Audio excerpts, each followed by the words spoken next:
आप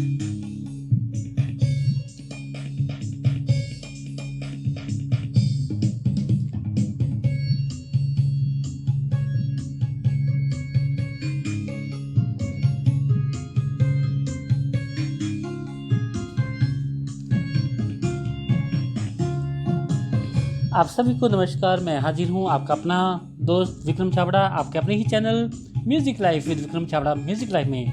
जी हाँ, क्षमा प्रार्थी हूँ, बहुत समय के बाद आज फिर से यूट्यूब पर आगमन हुआ है आपके बीच में।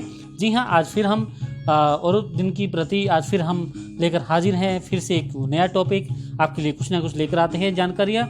यदि आप हमारे चैनल के साथ अभी भी जुड़ रहे हैं तो इस चैनल को सब्सक्राइब करना ना भूलिए। ये चैनल संगीत संबंधी बहुत सारी जानकारियाँ आपको देता है, सब में संगीत सिखाता है। जी हाँ, और चाहे आप कॉम्पिटिटिव एग्ज़ाम दे रहे हैं, चाहे आप विद्यार्थी हैं, चाहे आप अभी संगीत को जानना प्रारंभ किए हैं, संगीत को सीख रहे हैं, तो आप सबके काम में आने वाली जी हाँ हम टॉपिक कुछ ना कुछ लेकर आते हैं। उसी बीच आज एक और नया टॉपिक मैं लेकर हाजिर हूँ आपके बीच में। जी हाँ, कुछ ना कुछ हमेशा लेकर आते हैं। यदि आपको हमारा वीडियो पसंद आता है तो लाइक कीजिएगा और पसंद आने पर कमेंट्स और औरों तक ज्ञान पहुँचाने के लिए इस वीडियो को शेयर जरूर कीजिएगा। और लास्ट में मैं आपसे कुछ क्वेश्चन पूछूंगा, उन क्वेश्चंस के आप आंसर कीजिएगा। तो आज हम बात करने जा रहे हैं राग यमन के बारे में। जी हाँ, आपने बिल्कुल सही सुना, राग यमन के बारे में। तो आइए प्रारंभ करते हैं। राग यमन। तीव्र मध्यम प्रथम पहर, गानी वाद संवाद, ठाट कल्याण जाति संपूर्ण, इवन राग सौहात। जी हाँ, तीव्र मध्यम प्रथम पहर, गानी वाद संवाद, ठाट कल्याण जाति संपूर्ण, इमन राग स्वाहात। राग यमन। जी हाँ, राग यमन कल्याण ठाट से उत्पन्न एक मधुर और कर्णप्रिय राग माना जाता है। इसके आरोह और अवरोह दोनों में जो है सातों स्वरों का प्रयोग किया जाता है। जी हाँ, जैसे कि हमने बताया था जातियों के बारे में, यदि सातों स्वरों का प्रयोग आरोह में हो और अवरोह में हो तो उसकी जाति कौन सी होगी? उसकी जाति संपूर्ण होगी। अतः इसलिए इसकी जो जाति है वह कौन सी हुई? संपूर्ण हुई। इसमें जो है जी हाँ मा स्वर जो है तीव्र लगता है। आपको पता है तीव्र स्वर क्या होता है? जो अपने स्थान से हल्का सा ऊपर होता है, वो सिर्फ एक ही स्वर है। जी हाँ, विकृत एक ही स्वर है, वह है मध्यम मा स्वर इसमें जो है तीव्र लगता है, तथा अन्य जो सभी स्वर है इसमें शुद्ध लगते हैं। इस राग का वादी स्वर जो है गंधार अथवा गा है, तथा संवादी स्वर निषाद अथवा नी माना जाता है।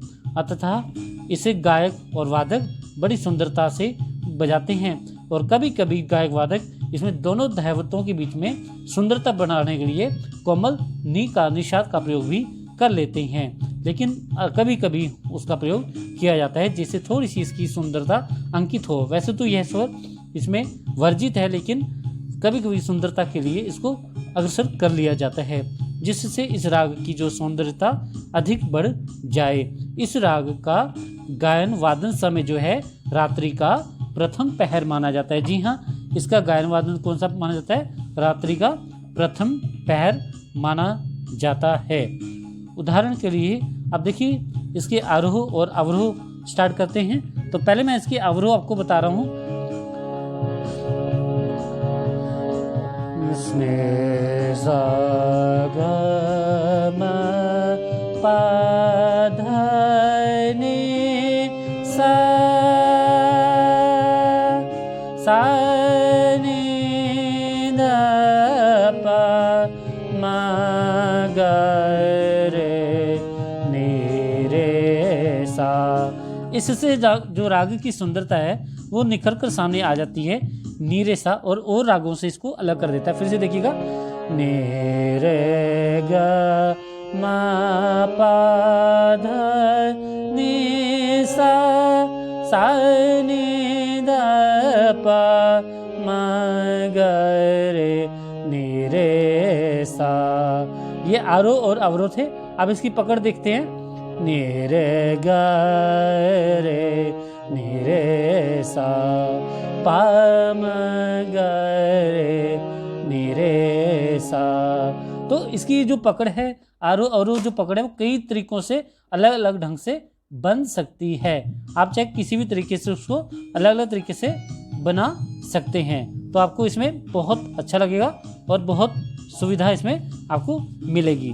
तो आपने जाना ना, राग के आरोह अवरोह इसमें मध्यम से तीव्र का प्रयोग होता है, बाकी सभी स्वर शुद्ध का प्रयोग होता है। उसकी जो जाति है वो संपूर्ण मानी जाती है। इस राग की जो न्यास के स्वर है गंधार और निषाद, यानी ग और नी जो है वो न्यास के स्वर हैं। न्यास क्या होता है? जिन स्थानों पर जो स्वर जो होते हैं जिन पर रियाज किया जाता है विशेष रूप से रुक कर। राग की आरोह अवरोह पकड़ इस प्रकार से थी जो हमने आपको अभी बताई है।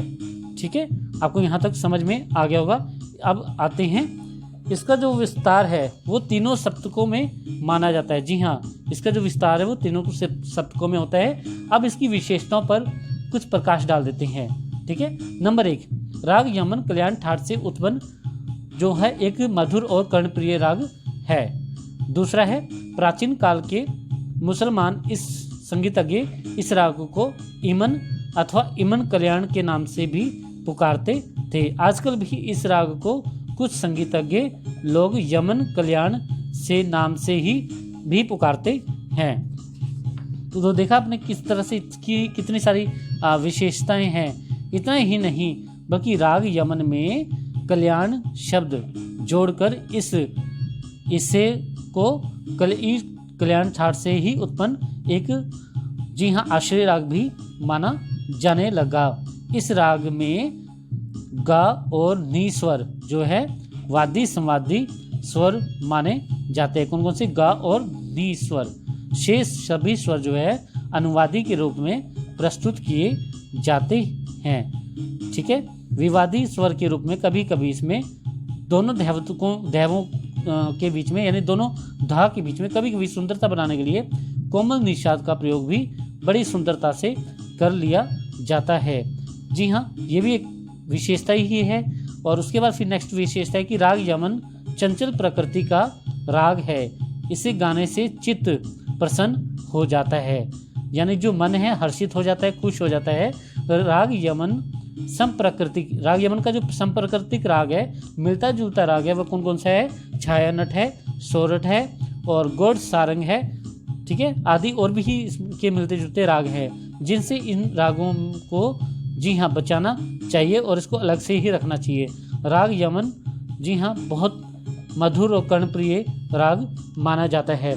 तो आई होप आपको राग यमन के बारे में जो हमने आज बताया वो समझ में आ गया होगा। राग यमन अपने आप में एक विशेष राग है और बहुत सुंदर राग है। इसमें बहुत सुंदर सुंदर गीत और गज़लें गाई जाती हैं। जी हाँ, गली में आज चांद निकला, होठों से छू लो तुम, ठीक है, और बहुत सारे गाने हैं, आए हो मेरी ज़िंदगी बाहर भर के। इस तरह के बहुत सारे गाने इसमें आपको सुनने को मिलेंगे। और जो संगीतज्ञ जो संगीत सीख रहे हैं, जो स्टूडेंट हैं और जो कॉम्पिटिटिव एग्ज़ाम दे रहे हैं, उनके ज्ञान में भी इजाफा हुआ होगा यदि आपको हमारे इन जी हाँ विषयों से फ़ायदा होता है। तो आप कमेंट्स ज़रूर किया कीजिए और लाइक भी किया कीजिए। अब आपसे हम कुछ प्रश्न पूछ रहे हैं, कमेंट्स में आप उनका आंसर करेंगे। पहला प्रश्न मेरा यह है कि राग यमन को और किस नाम से जाना जाता है? जी हाँ, राग यमन को और किस नाम से जाना जाता है। दूसरा मेरा प्रश्न है, राग यमन जी हाँ किस ठाट से उत्पन्न माना जाता है? राग यमन किस ठाट से उत्पन्न माना जाता है? तीसरा प्रश्न है, राग यमन में जी हाँ राग यमन में कौन सा स्वर तीव्र है? राग यमन में कौन सा स्वर तीव्र है? नेक्स्ट मेरा प्रश्न है, राग यमन का गायन समय क्या है? राग यमन का गायन समय क्या है? जी हाँ, आप नीचे दिए गए कमेंट्स में इसका आंसर जरूर करेंगे।